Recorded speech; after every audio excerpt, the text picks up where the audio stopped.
Heads up, this episode includes some mild language, nostalgia that may put a lump in your throat, and spoilers.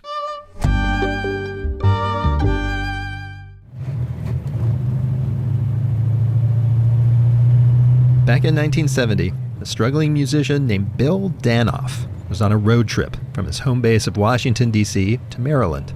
At the wheel, wind in her hair, was his girlfriend and bandmate, Taffy Nivert. They were heading to her family reunion. Bill remembers it must have been summer. Because I remember driving down that road was filled with black-eyed Susans. It was a time of year when the black-eyed Susans come out. And that's the state flower of Maryland, and they're all over the place in the country. And I just remember just seeing millions of them. Sitting in the passenger seat, fields of gold and black flowers rolling by, he started reminiscing about his childhood road trips in Massachusetts. Western Mass. I lived in Western Mass, in a small city. And if you drove outside for about 10 or 15 minutes, you were in the countryside. You go to the left a little bit, you're in the Berkshires. You go north, you're in Vermont. You know, it's kind of cool. While Taffy drove, Bill fished out his guitar from the back seat and started improvising a song. So I was just remembering all those things and just going country roads.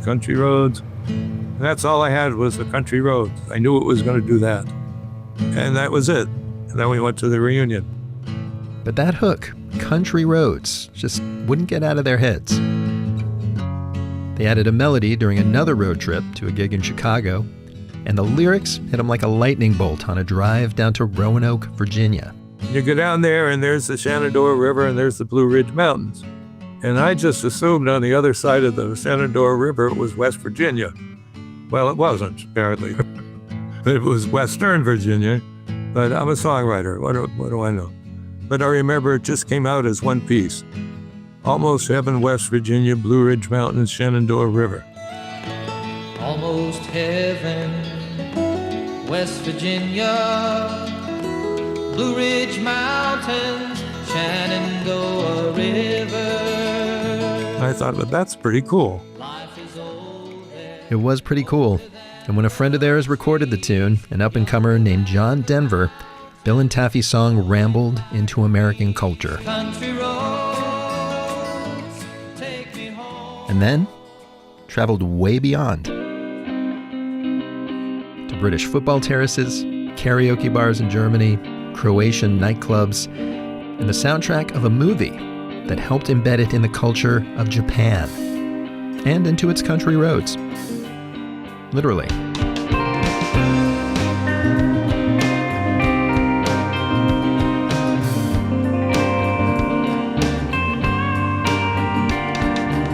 I'm Rico Galliano. Welcome back to the MUBI podcast. MUBI's the global film company that champions great cinema. On this show, we tell you the stories behind great cinema. Today, we are launching season 11, or at least giving you a first taste of it. We're calling it Needle on the Record Side 2. This is a sequel to our season a couple years back where we dove deep into the grooves of great movie needle drops. Those moments when filmmakers take a tune, drop it in their movie, and magic happens.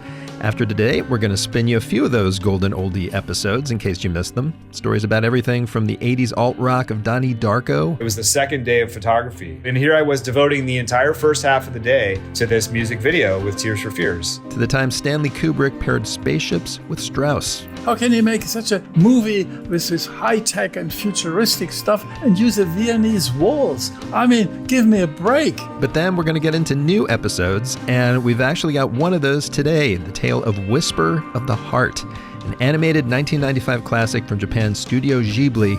A new 4K restoration of it is hitting North American IMAX cinemas for one day next week, April 21st.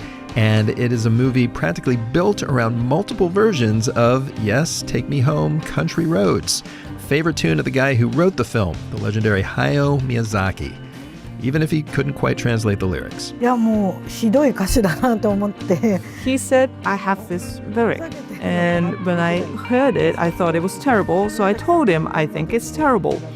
And he said, I agree. That is Mamiko Suzuki. She eventually got hired to rewrite Country Roads lyrics for the movie. And I talked to her father Toshio, who co-founded Studio Ghibli with Miyazaki, and a bunch of others to learn how this flick injected a hymn to old-timey West Virginia into the heart of modern Japan. I had a study abroad student, and he told me that it was part of the 8th grade curriculum in Japan.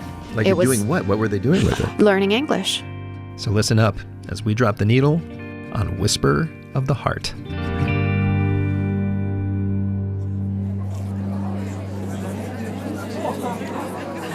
To really get this movie and the way it uses this song, you kind of need to understand what was going on in 90s Japan.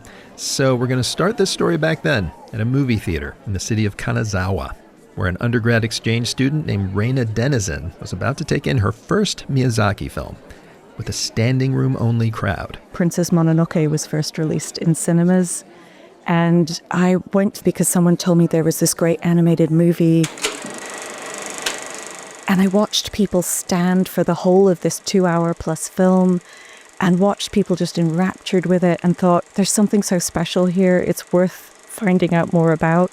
Today, Rain is a film professor at the UK's University of Bristol, specializing in Studio Ghibli flicks, which in her exchange student days were blowing up. When these films first started coming out over here, they would be touted as the best of Japanese art, as if they were something like art cinema rather than popular blockbuster cinema. And of course, they're both in Japan. Part of the thing that was happening in the 1990s is their popularity was growing pretty much with each film, and they're breaking box office records in Japan pretty much every time one of their films comes out. It's not hard to imagine one reason why. To me anyway, the studio's humane, poetic fantasies feel like a balm for the soul. And in the 90s, Japan was going through some stuff. The world's fastest rising currency has turned Tokyo into a capital of glamour and glitz.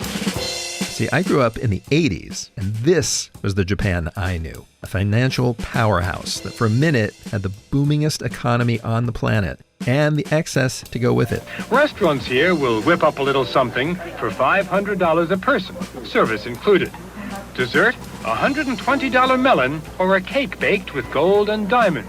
It rivaled the U.S. economy. Actually, in the 86 comedy Gung Ho, an auto worker played by Michael Keaton tries to save his failing U.S. car factory by getting a Japanese company to take it over. Do you speak English? I'm just curious. We all speak English. Continue, please. But then, weeks before the start of the new decade, December 1989, Japan's stock market crashed. And within a few years, it was pretty clear the party was over. It was the start of what's called the Lost Decade. The bubble bursts. It's kind of the end of that seemingly endless dream of economic wealth and growth. And the whole country is kind of starting to have to think about other possible roads to the future. In the middle of which, around 92 or 3, Miyazaki started planning a movie that was going to end up speaking to that moment, while also telling colleagues he was going to take a new road himself. He was retiring. That was it. He was done. He was done directing films. He wasn't going to do that again. That is former Pixar animation boss John Lasseter in a 2006 interview aired on Turner Classic Movies. And look, Miyazaki has threatened to retire tons of times. For good reason. He just refuses to delegate the hard stuff. I mean, making these animated films is very difficult. You know, it's difficult for us, but especially difficult for Miyazaki-san, because he writes and storyboards everything. And so when he gets done with a film, it's like, that's it. I'm done. I'm done. He keeps telling me that's it, the last one I make. But this time, it seemed like he might actually follow through when he announced his next flick would be written by him, but for the first time directed by a protege, Yoshifumi Kondo, an animator who'd been grinding for Ghibli directors for years. Long-suffering is probably a good word, because he works with Takahata and Miyazaki, and both of them make him work very hard, very long hours. But he seems to have been a genuinely easygoing, really nice person from what I can tell. He's also someone who, again, is very devoted to animation, though, someone who is willing to put in the time and the hours. And at first glance, the project, eventually titled Whisper of the Heart, seemed more up his alley than Miyazaki's. So it's based on a manga from a girls' magazine called Ribbon. Miyazaki came across the second part of it, and Yoshifumi Kondo, who he gave the idea to, was interested in producing something that linked really closely to reality, which is a bit of a departure for Studio Ghibli at this time. This one was going to be much more of an everyday story of two young people falling in love. Yeah, Miyazaki grew up in a family whose company made airplane parts. His movies and his characters constantly fly. There are teen witches cruising around on broomsticks, castles in the sky. But this manga, in Kondo's vision, was mostly grounded in the actual streets of a neighborhood in Tokyo called Tama New Town. Yeah, if you're watching it now and you'd been in Japan in the 1990s, it would feel like you're being transported back in time. You could go, oh yeah, that is exactly where that building was, and that's exactly the sign that was on it. Those adverts are correct. Like all the signage in it, all the types of media you see in the backgrounds, all of them are drawn direct from life. But beneath the street-level surface in the movie's story, Miyazaki's definitely there, sending what he might have been thinking was a last message to his post-bubble audience. Even when reality's tough, to aim for the sky and sing your own tune.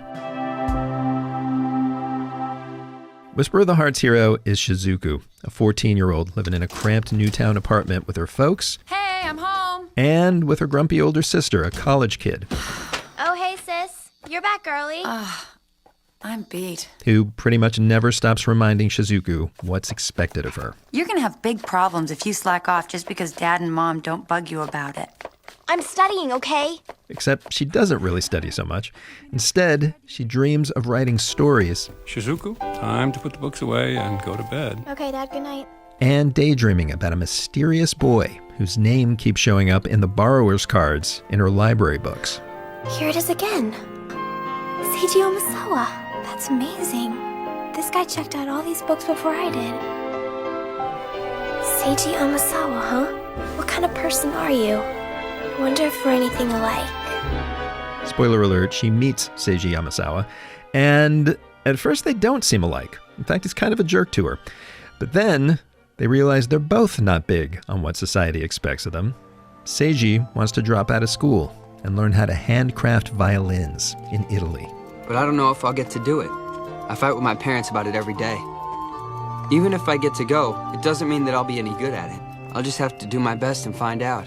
This really is a film that's kind of trying to resist that pull towards the norm. Typical of Miyazaki, who's asking for a more thoughtful, anti-consumerist approach to life. So we get the very angry older sister who's doing all the things she's supposed to do and seems very unhappy doing them. At the same time as Shizuku and Seiji are quite happy trying to do new and different things. There are moments where you can practically hear Miyazaki talking through the characters right to his Lost Decade audience, saying, yeah, the decadent old days are over. There are other roads. See ya. Take a chance. Shizuku? You're a very talented writer. You should keep pursuing it. It's not a waste of time.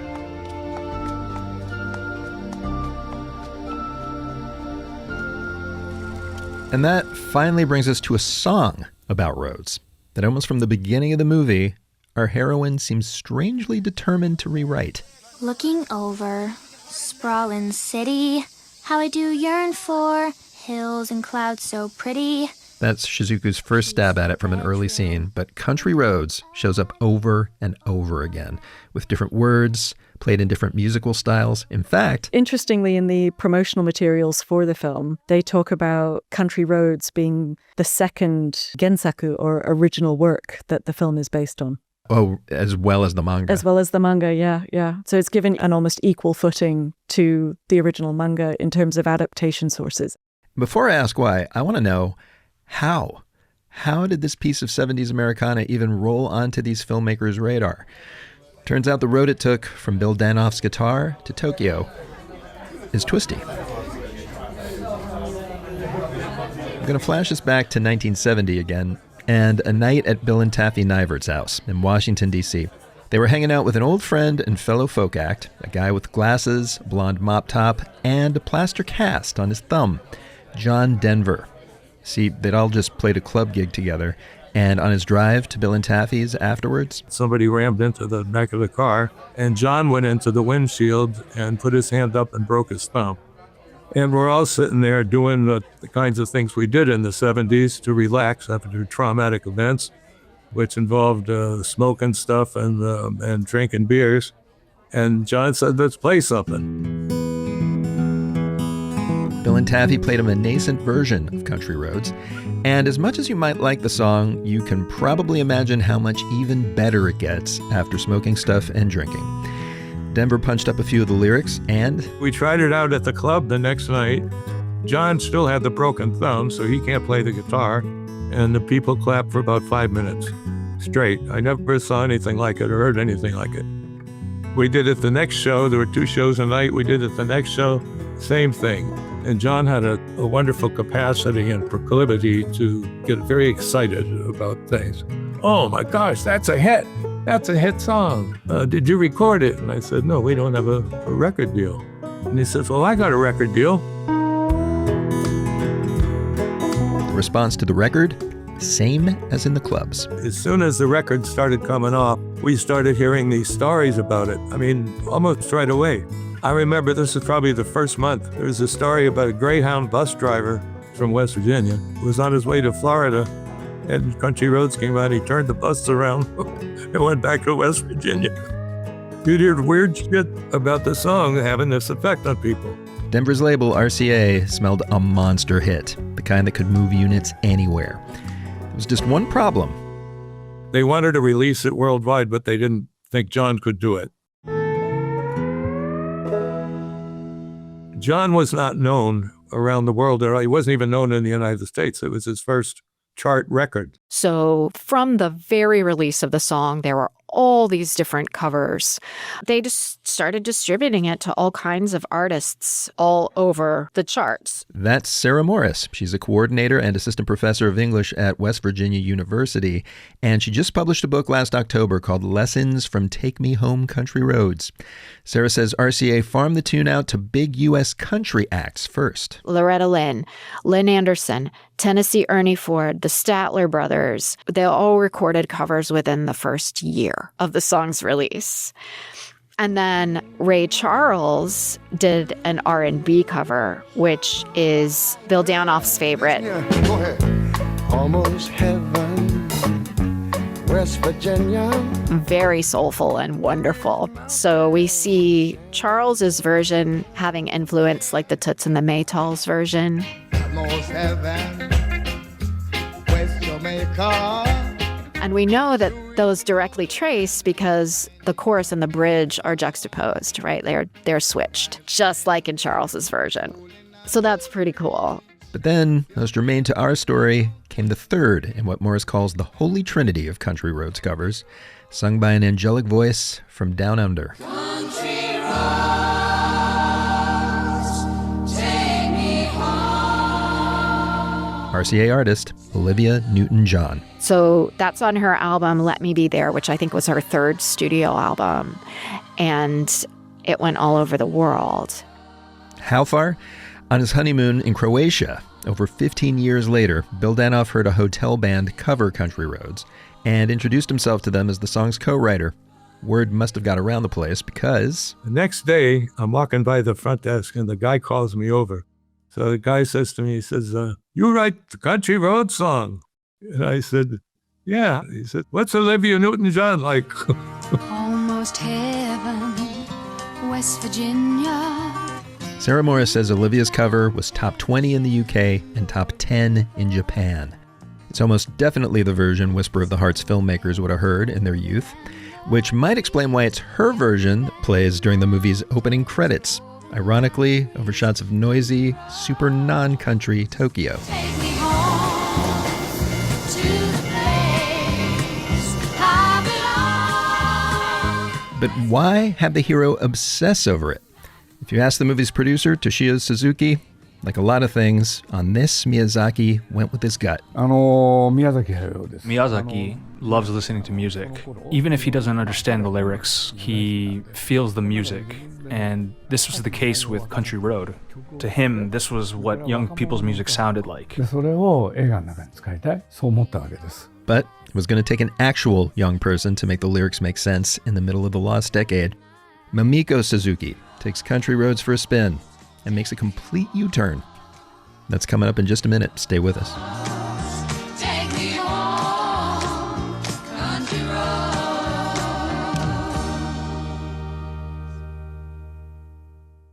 All right, everybody. MUBI is the global film company that champions great cinema, bringing it to you wherever you are in as many ways as we possibly can. We produce movies, we distribute them in cinemas, movies from any country made by legendary auteurs or brilliant first-timers. We've always got something new for you to discover.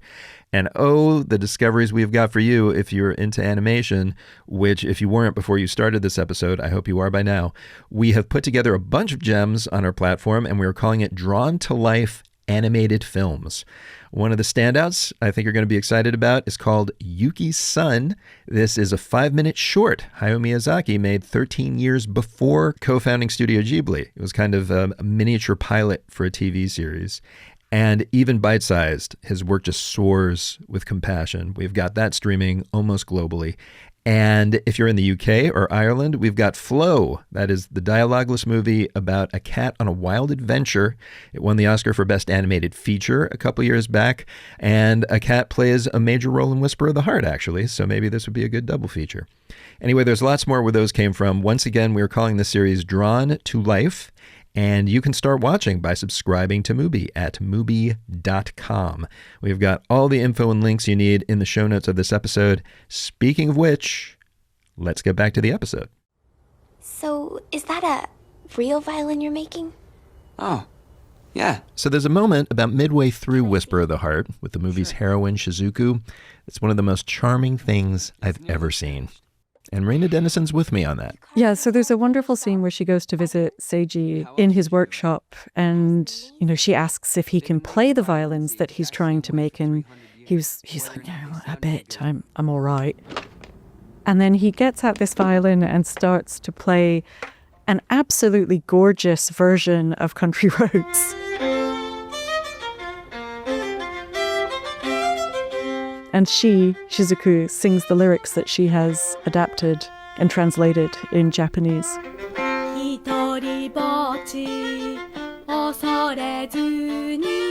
And suddenly, out of nowhere, appear all of his grandpa's friends, and for some reason one of them has a recorder. It's brilliant. And so that you have this amazing version of Country Roads that is done in this kind of mixed classical folk style, which is just great.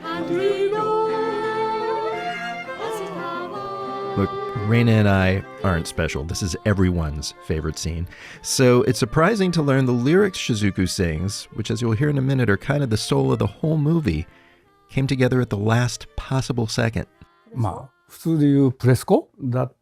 a scene like this, we'd usually pre-score. We'd record the music first and then animate to the beats of the song and the lyrics, etc. That's Toshio Suzuki again, and he says at first Miyazaki, true to form, was determined to write those lyrics himself. But as the recording day loomed, he was really struggling with the translation. I tried to push him to just keep going, but he was really frustrated, and he'd say, it makes no sense that I write it. One day he approaches me and goes, let's have Mamiko-chan write the lyrics. At the time, Toshio's daughter Mamiko was 18 years old, taking a year off before college, working at a karaoke bar. And she says she was not the obvious choice to give a writing gig to. So my father approached me out of the blue. I did actually write poems back then, but my father probably didn't know about it. Or maybe, I don't know. But if he didn't, why offer you the job? So what he told me was the protagonist was a teenage girl. So Miyazaki wanted a teenage girl to write this lyric.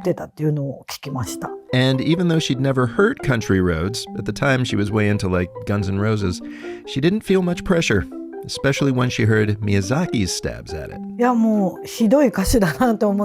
He said, I have this lyric. And when I heard it, I thought it was terrible. So I told him, I think it's terrible. And he said, I agree. Yeah, see, Miyazaki is a big environmentalist, and his lyrics turned the song into a lament about paving over nature. You actually still hear it at one point in the movie, but cueing off Mamiko's criticism, Miyazaki has Shizuku and a friend sarcastically make fun of it. My hometown's down Concrete Road.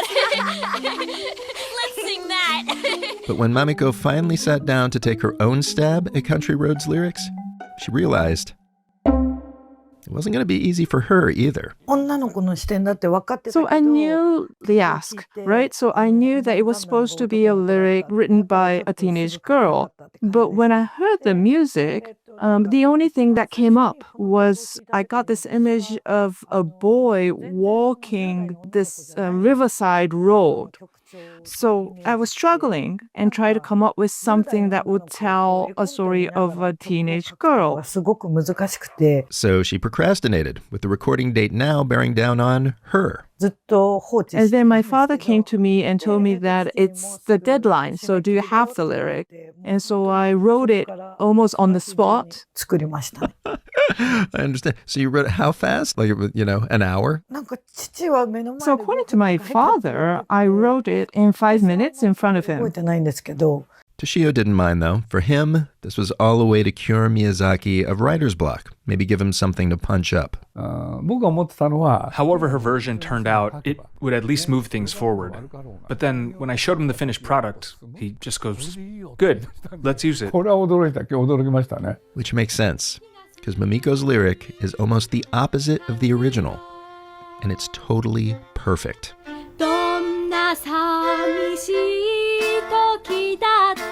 See, on first listen anyway, the original Country Roads is about straight-up nostalgia, longing to go back to your old hometown and a familiar life. But Mamiko's lyrics are about feeling that pull and then having the courage not to go back.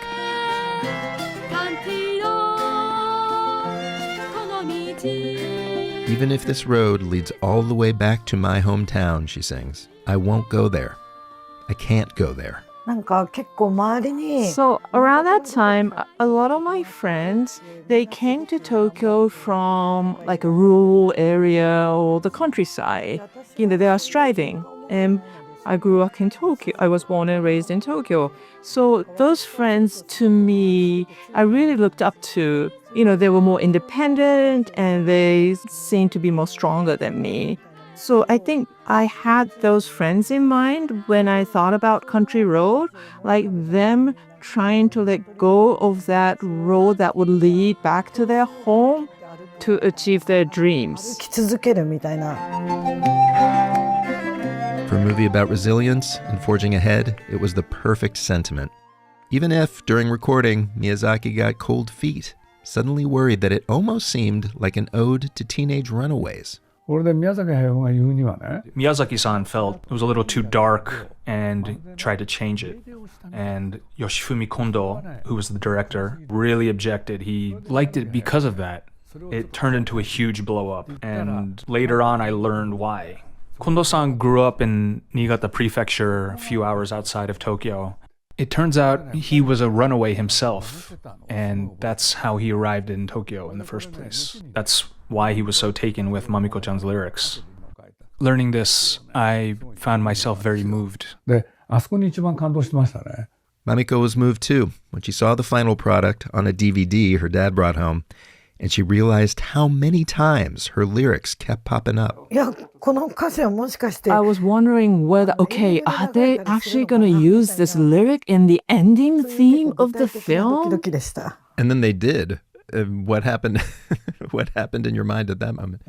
I was so surprised. I was crying. Maybe I'm biased, but I thought it was a wonderful song. And so did the rest of Japan.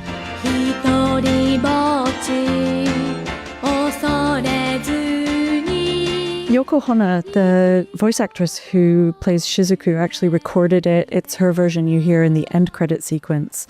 And that adaptation became a hit. There's also swing and jazz versions that have been made and released in Japan. And there's over 20 different versions, though, that have been adapted since the movie came out. In fact, Sarah Morris says as much as Olivia Newton-John may have brought Country Roads to Japan back in 1973, I think it retained its popularity over time because it was featured in Whisper of the Heart. Like, I was in Japan as part of like a teacher exchange program in the mid-2000s. And when I said I was from West Virginia, people would say, oh, Country Roads. Or I was in a middle school and the middle school marching band comes like stomping out playing Country Roads. And I started to cry. I was like, what is wrong with me? This is so beautiful. And since the late '80s, in Fukushima Prefecture on Japan's east coast, you can drive country roads. Grooves cut into the pavement on National Route 252 play the song as your car's wheels roll over it. Seriously, here's a guy doing it on YouTube.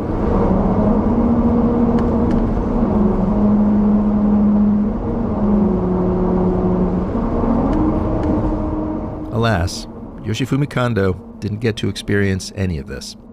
Whisper of the Heart was Japan's biggest hit of 1995. Just over 2 years later, he died. He was 47. He suffered an aortic aneurysm. It was a very unexpected death, and it really rocked the studio because he was the person that Miyazaki, Takahata as well, were looking to be the future of Studio Ghibli. And there was all kinds of controversy around his death. Just the sheer workload of making an animated movie is very taxing. And so there was a lot of back and forth between the top team at Ghibli about working practices. There was also a lot of grief. So they did a farewell party to celebrate his life, and so many people were devastated. And I was invited to that farewell party because they were going to play Country Road. But at that time, my relationship with my father wasn't that great. So I declined the invitation and I just hung out with my friends. Do you regret it? Do you wish you'd gone? I have been regretting it all my life.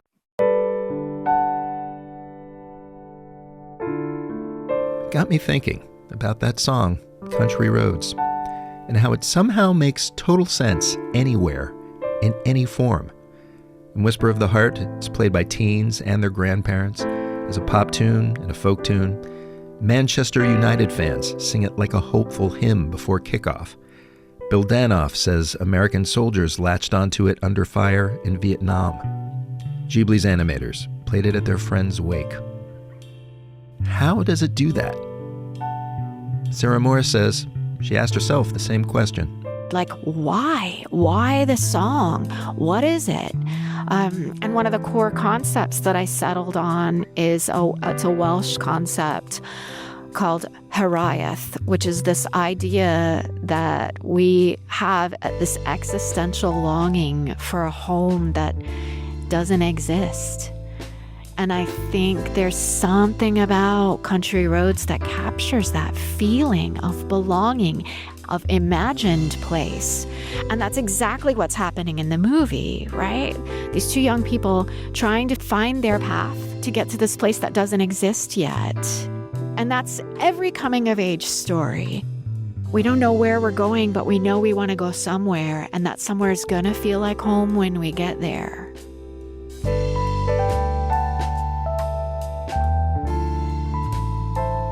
And that's the MUBI podcast for this week. A new restoration of Whisper of the Heart hits North American IMAX cinemas for one day next week, April 21st. You know what to do. Meanwhile, follow us to hear more stories about great music and great movies. Next time, with 2001: A Space Odyssey, Stanley Kubrick made classical music a sci-fi staple. But it could have gone a different way. At one point, Kubrick said, maybe I should contact the Beatles. Follow us so you don't miss it. While you're at it, do leave us a 5-star review wherever you listen. Let the world know we're not your standard movie chat show. And if you got questions, comments, or just want to hit me with some anime trivia, email us. The address is podcast@mubi.com. And now, let's roll credits. This episode was written, hosted, and edited by me, Rico Galliano. Kira McEniff is our producer, along with assistant producer Kat Kowalczyk. Jackson Musker is our booking producer, mastering by Stephen Colon. Our beautiful original music was composed by Martin Ostwick. Huge thanks this week to everyone at G-Kids, Yuko Bano for interpreting for the Suzukis and voicing Mamiko, and to Taka Yasuzawa, who voiced Toshio. The show is executive produced by me, along with F.A. Ceccarel, Daniel Kasman, and Michael Taka. And finally, to watch the best in cinema, subscribe to MUBI at MUBI.com. Thanks for listening. Now go watch some movies.